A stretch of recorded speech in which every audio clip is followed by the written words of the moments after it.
Welcome to Boost. A folk healer in Kazakhstan opens up the oven. An Indian dancer invents a new style of aerobics. We take off to a rocket festival in Japan and soothe those high-tech aches with a special massage. But first, there's nothing like a sharp turn about the parade ground to get the blood pumping and those patriotic muscles working. At least that's the thinking behind the Chinese government's decision to make military training compulsory for university students. In sweltering heat, hundreds of elite university students are being put through grueling paces to learn old-fashioned bayonet and martial arts skills. It's all designed to instill character and grit and fitness into a generation often seen as pampered and spoiled. Unlike past generations, Chinese youth today has only known steady economic growth and relative political calm. So this 2-week training is seen as key in giving students a taste of the hard life, while also promoting team spirit. The training was launched after the Tiananmen Square protests in 1989. Initially, the military training program for students was to last for 1 year. But that policy has been relaxed in recent years, with training now lasting on average around 3 weeks. We started this kind of project in the late 1980s. In this way, we can teach students about working in a team, esprit de corps, and discipline. Especially learning discipline means a lot to students in Peking University. During the past 16 years, over 200,000 army officers have been sent out to schools to give military training to around 30 million students. To boost morale and stir up enthusiasm among the young cadets, some universities have started handing out medals. And in a recent survey conducted by China Youth Daily, apparently 69% of those who've taken part find it a worthy and unforgettable experience. 51% said the training refined the will and spirit. 42% felt it enhanced their sense of discipline. And 30% said it gave them a good grounding in defense education. Military training helps build character. After training, we can lose our bad habits of being sloppy and procrastinating. We can learn to be neater. This is what university students lack. And through military training, we can develop these attributes. So I think this training is essential.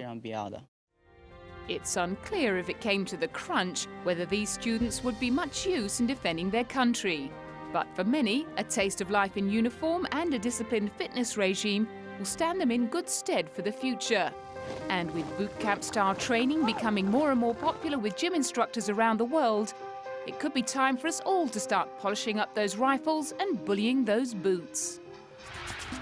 For the last 3 years, some of Britain's best scientific and medical minds have been studying trends in heart disease, which remains the #1 cause of death.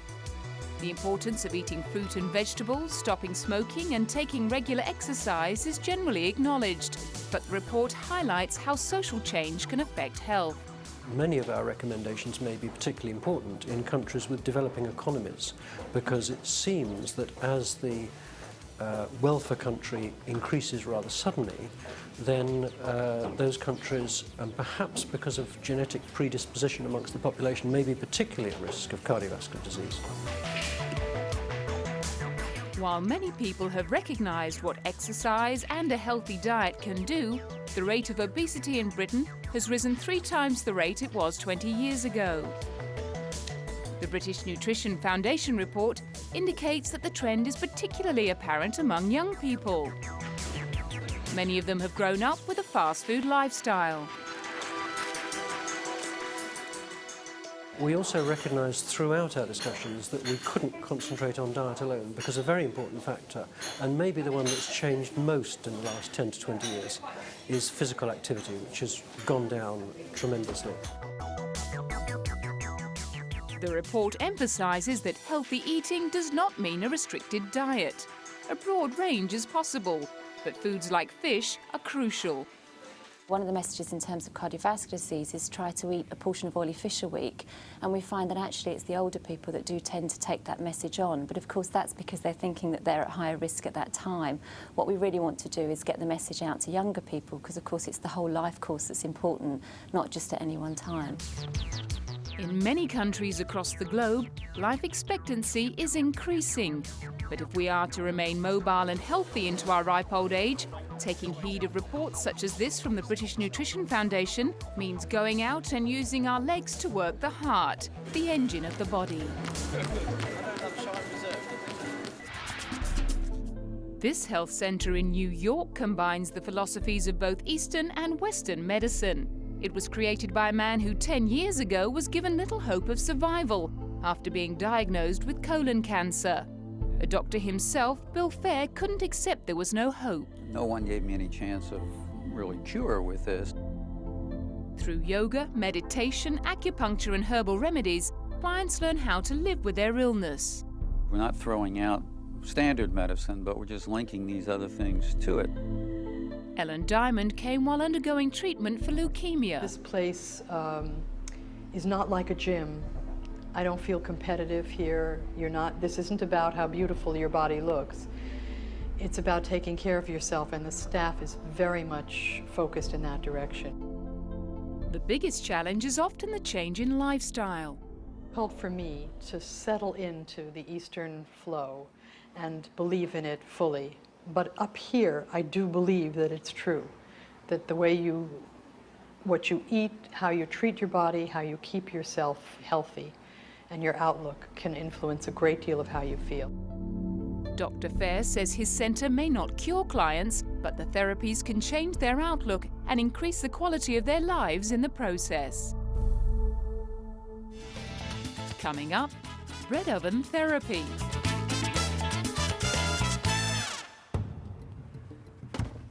Kazakhstan may not be the most popular destination for healing pilgrimages, but one traditional healer there believes she can cure just about anything, as long as you can take a little heat.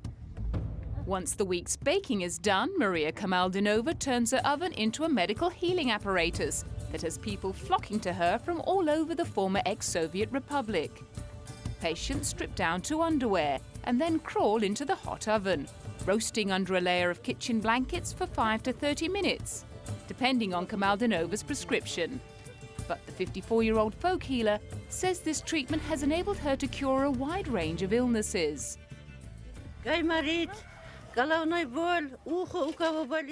I've treated headaches, earaches, those who can't hear, and asthma.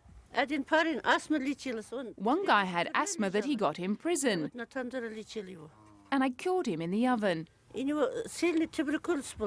also had tuberculosis. After examining a patient, Kamaldinova draws on teachings of her father, who practiced in defiance of former communist rules. She prescribes a particular blend of herbs and grasses, such as mountain mint or basil, to be burnt in the oven during treatment.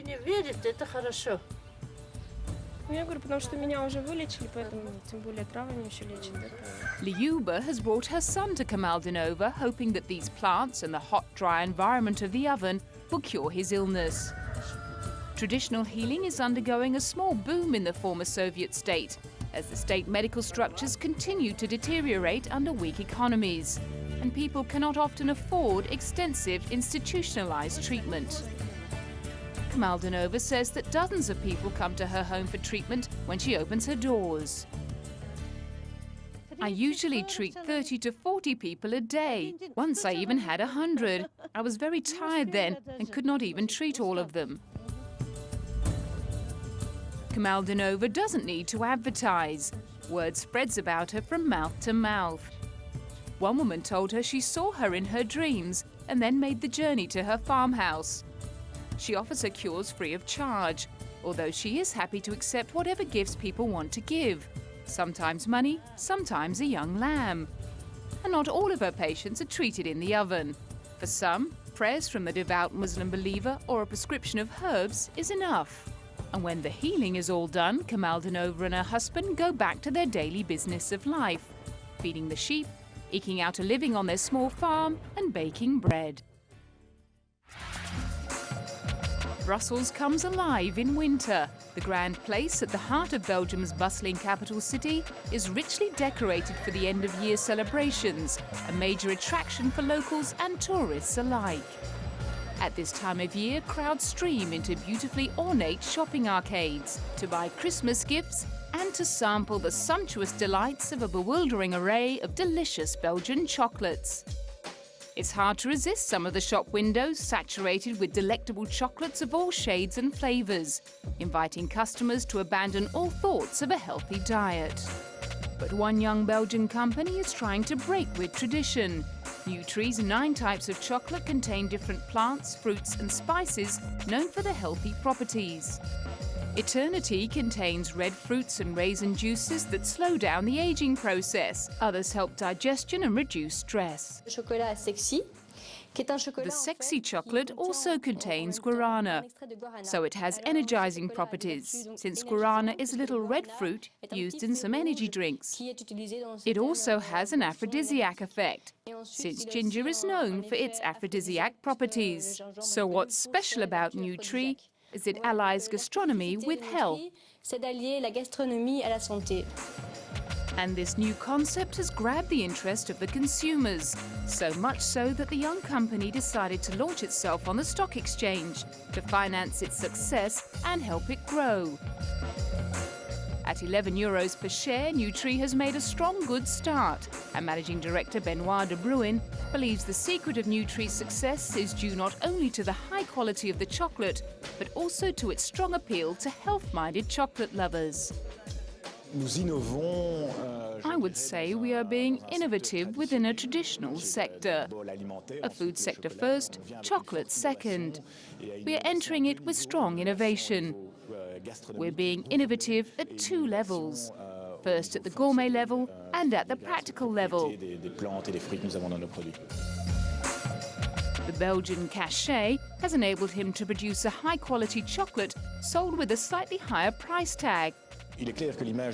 Clearly, Belgian chocolate has an excellent image, both at the national and the international level. Chocolate sells very well for Brussels. It probably contributes in a small part to our international dynamism. Nutree exports to France, Britain and Japan, and already employs 4 people in New York. Chocolate has long been part of the Belgian history. It represents the 3rd most important food sector in Belgium. The Onnedas, Marceloni and Gala are amongst some of the greatest names in Belgian chocolate. Now Nutree hopes it may soon join them. Now for a blast of healthy fresh air as we blow into the annual International Balloon Fiesta at Ashton Court in Bristol, England. Pilots and crew were briefed on weather conditions and potential problems ahead of their flight.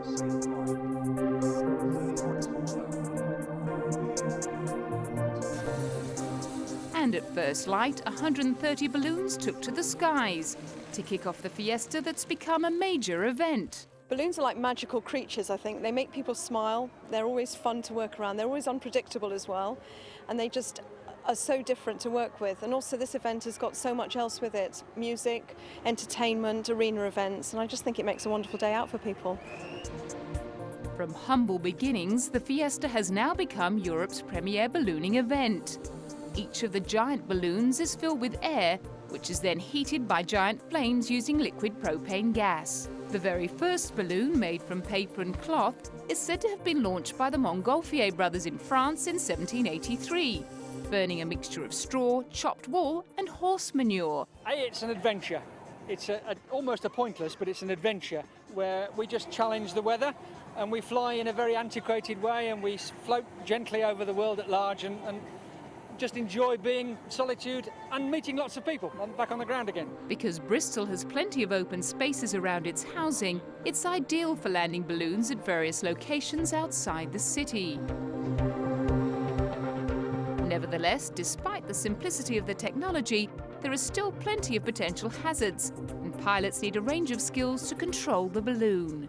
There's only one real control, which is this one here, which is up. But as the balloon cools down, then that's down. So although it's incredibly simple in only having one control, there's an awful lot to be aware of in terms of how the wind works and the weather conditions, etc. So yeah, it is complex, but deceptively simple from the outside. Over the 4 days, over 500,000 people enjoy the Fiesta, which has turned Bristol in southwest England into a focal point for balloon enthusiasts from around the globe. Coming up, aerobics Indian style.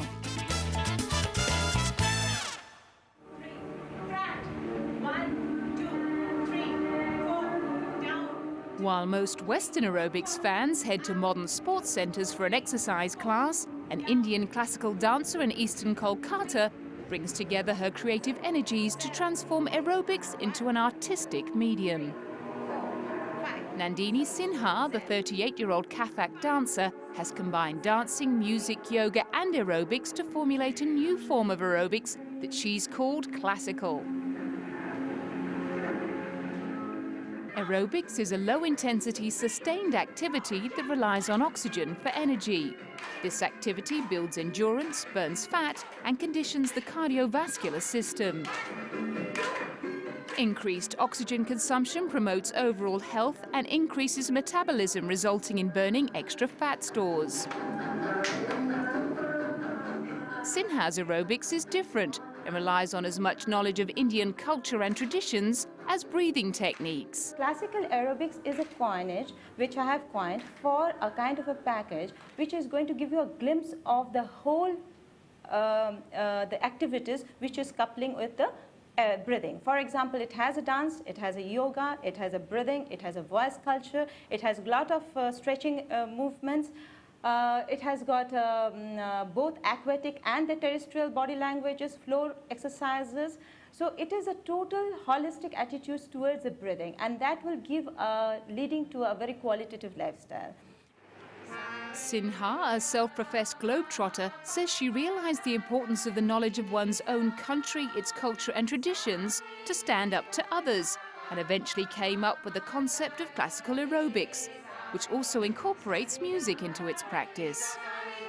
Enjoying the diverse range of disciplines and mixture of high-impact and low-impact moves, those participating in the workshops say they've discovered a new zeal and confidence. Joining classical aerobics has helped me a lot. I suffer from thyroid and never had the energy to do anything or concentrate on anything. But after this, my energies come back and I'm confident that I can overcome my illness. As well as improving physical condition, the breathing exercises also involve singing traditional Indian holy songs and folk songs. This insight into their own traditions has encouraged many of Sinha's devotees to delve deeper into Indian music.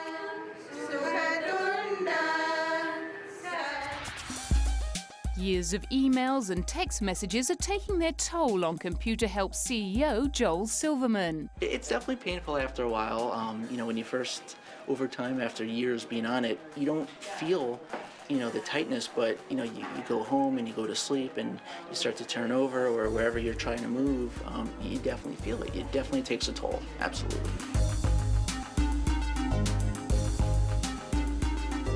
Thankfully, Dorrit Baxter Spa has created a unique pampering experience which promises to delete those technology-driven aches and pains. We develop special motions and pressure points to target the affected areas that really cause the pain to radiate from the neck all the way down to the hands and the fingers. Yafa Raves says that the demands of high-tech devices are causing repetitive stress injuries at increasingly younger ages. She says many find relief in the tech massage's comforting touch. Such was the case for freelance writer Jill Bauer. Hours spent hunched over her laptop had been a literal pain in the neck. After giving the tech massage a try, she became an instant fan, even if the tech massage comes with a $95 price tag. It's a luxury, but I mean, I do yoga and I work out as well, but the focus, you know, to try to keep in health, but the focus of the massage really on the pressure points really does help. So yeah, it is Massages are a great luxury. I wish they were cheaper, but I've had 2 of these this month, and I'll try to have another next month. So when blackberries have botched your fingers and your laptop is laying into your shoulders, relief might just lie on the table.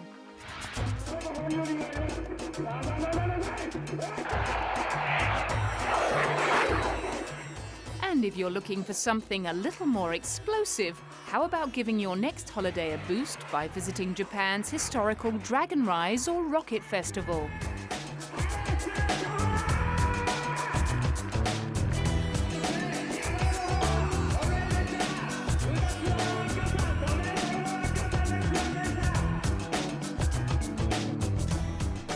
Historical documents have records of this rocket festival dating back as early as the 1500s, though some say its roots go back 100 years prior to that.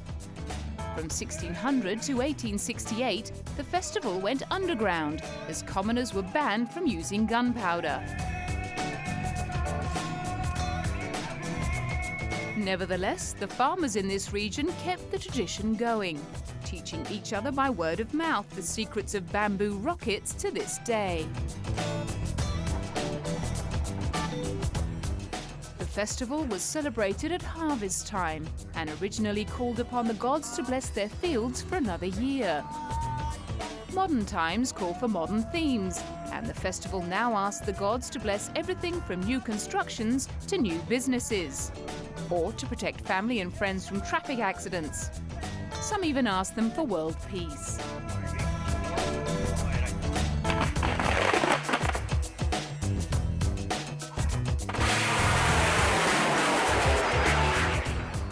But this festival, once a secretive enterprise by the locals, has attracted nationwide attention and draws thousands of people and tourists to the usually sleepy mountain villages, 2 hours north of the Japanese capital, Tokyo.